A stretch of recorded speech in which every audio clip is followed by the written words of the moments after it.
Meet our hero. He lives in the modern world, works a 9-to-5 job, and tries to be responsible with his money. He saves a little bit every month, hoping to one day buy a house, or maybe just retire comfortably. But lately, he has noticed something disturbing. The numbers in his bank account are going up, but his life isn't getting any upgrade. In fact, it feels like he is getting poorer. He walks into a coffee shop. 5 years ago, his favorite latte cost $3.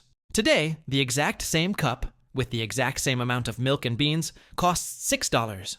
He goes to the grocery store. The cart that used to cost $50 to fill now costs $80. He hears politicians and economists on the news using complex words like supply chain disruption, transitory factors, and CPI data. They tell him everything is under control. But looking at his receipts, he knows something is wrong. He feels like he is running on a treadmill. He is running faster and faster just to stay in the same place. What he is experiencing is not just bad luck. It is a fundamental feature of our economic system. It is called inflation. But most people don't actually understand what that word means. They think inflation is just prices going up. But that is a symptom, not the cause. To understand what is really happening to our hero's money, we need to strip away the complexity of the modern world. We need to leave the stock market, the central banks, and the politicians behind and take a trip to a deserted island. Welcome to Coconut Island. This is the simplest economy in the universe. On this island, there are only two things. First, there are the goods. Let's say the only thing to buy on this island is coconuts. There are exactly 10 coconuts harvested every year. That is the total supply of wealth. Second, there is the money. Let's say there are exactly 10 gold coins on the island. That is the total money supply. Now, if you are a merchant on this island and you want to sell your coconuts, how do you price them? The math is simple. There is $10 of money chasing 10 units of goods.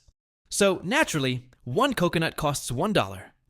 The economy is in perfect balance. But now, let's introduce a change. Imagine a helicopter flies over the island and drops a chest containing 10 more gold coins. Now, the island has 20 coins. Everyone rushes to grab the new money.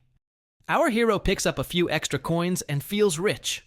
He thinks, great, now I have twice as much money, so I can buy twice as many coconuts. He runs to the market to buy more food. But here is the problem. The helicopter dropped money, but it did not drop any coconuts. There are still only 10 coconuts on the island. The merchant sees that everyone suddenly has pockets full of gold. He sees that 5 people are fighting to buy the same coconut. So what does he do? He raises the price. With 20 coins chasing 10 coconuts, the math changes. 20 divided by 10 equals 2.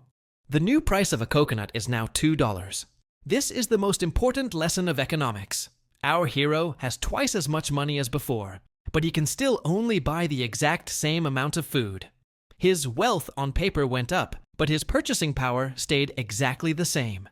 The value of each individual coin dropped by half. This is the definition of inflation. Inflation is not prices going up. Inflation is the value of your money going down, because there is too much of it. On our imaginary island, the cause was obvious. A helicopter dropped more coins. But in the real world, nobody drops gold chests from the sky. So, where does the new money come from? And why does the system seem designed to make our hero's savings lose value every single year? To answer that, we have to look at how money itself has changed. For most of human history, money was simple. It was usually a precious metal, like gold or silver. Gold was perfect because it was scarce. You couldn't just make more of it. If a king wanted to spend more money, he had to send people into mines to dig it up, or he had to tax his citizens. He couldn't just wave a magic wand and create wealth. This natural scarcity kept prices relatively stable for centuries. When paper money was invented, it was originally just a claim check.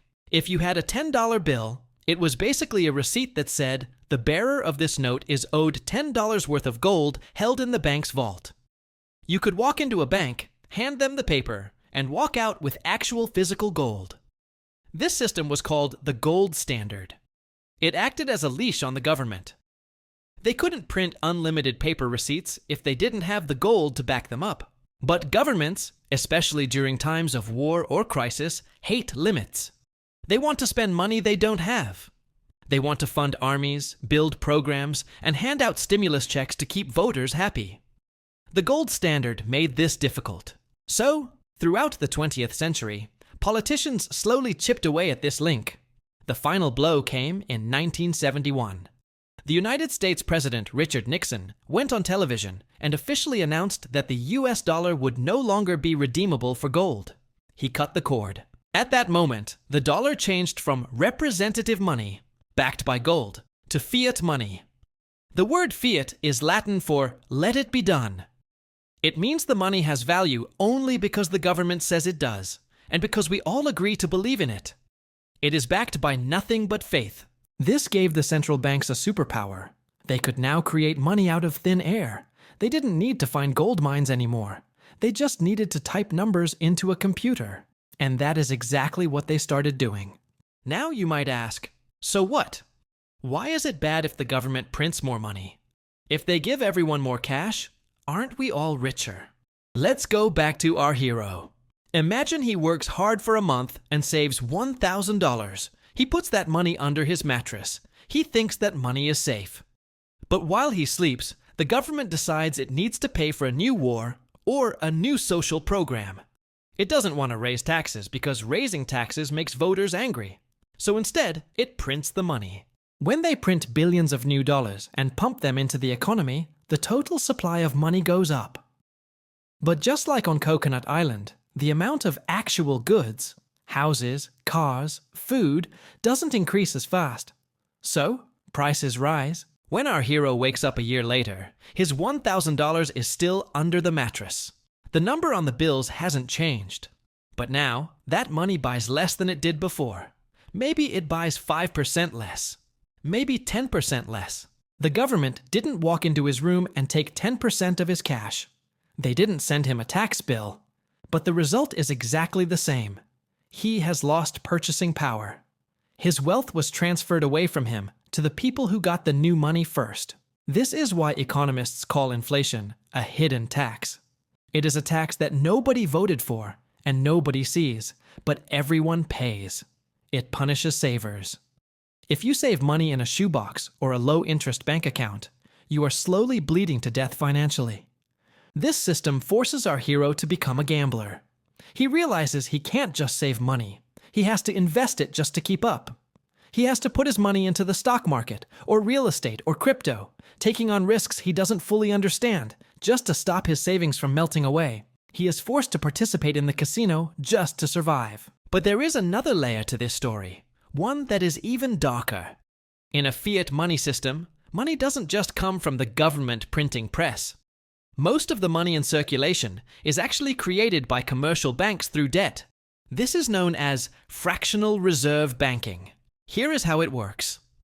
When our hero deposits $100 into his bank account, he imagines that his money is sitting safely in a vault, waiting for him.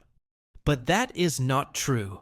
The bank is legally allowed to take 90% of his money, $90, and lend it out to someone else. Let's say they lend that $90 to a guy named Bob, who wants to buy a bicycle. Bob takes the $90 and pays the bike shop owner. The bike shop owner then takes that $90 and deposits it into his bank. Now, that bank takes 90% of that deposit, $81, and lends it to someone else. This process repeats over and over again. From the original $100 our hero deposited, the banking system can create nearly $1,000 of new money. But here is the catch. All this new money is debt. It has to be paid back with interest. This means that our entire economy is fueled by debt. For the economy to grow, people must borrow more. If people stop borrowing, the money supply shrinks, and the whole system starts to collapse. This creates a terrifying cycle. To pay off old debts with interest, the system needs to create even more new money and new debt. It is like a shark that has to keep swimming or it dies. This is why inflation is not an accident. It is a feature. The system needs inflation. If prices fell, deflation, it would be catastrophic for a debt-based system. Imagine if you owed $100,000 on a house, but your wages dropped and the value of money went up. That debt would become impossible to pay. The entire banking system would implode. So, the central banks have a target. They explicitly say they want 2% inflation every year. Think about what that means. They are openly telling you that their goal is to destroy 2% of your wealth every single year. They are telling you that your savings must lose value, so that you are forced to spend and borrow to keep the machine running.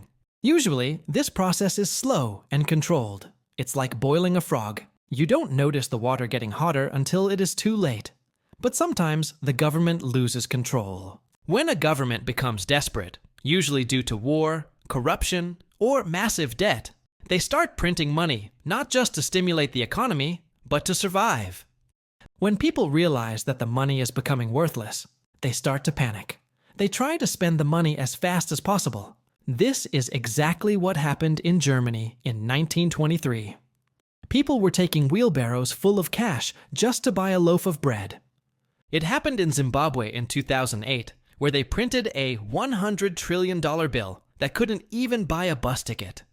It is happening right now in places like Venezuela and Argentina. You might think, that can't happen here. Our economy is strong. But history shows that no fiat currency lasts forever. Every single paper currency in history has eventually returned to its intrinsic value, zero. Our hero looks at his modern dollars and wonders, are we different? Or are we just at a different point in the same cycle? So, where does this leave our hero? He realizes the game is rigged. He understands now that saving cash is a losing strategy. The money in his bank account is like an ice cube melting in a warm room. The longer he holds it, the smaller it gets. He realizes he cannot trust the government to protect his purchasing power. Their incentives are aligned with inflation, not stability. They need to inflate away their massive debts, and they will use his savings to do it. So, what is the solution? How does he protect himself from the invisible tax? He has to think differently. He has to stop storing his life energy in fiat currency. He needs to convert his melting money into hard assets. Hard assets are things that the government cannot print. He looks at real estate. They can print dollars, but they cannot print land. That is why housing prices keep going up. It's not that houses are better, it's that the dollar is weaker. He looks at stocks.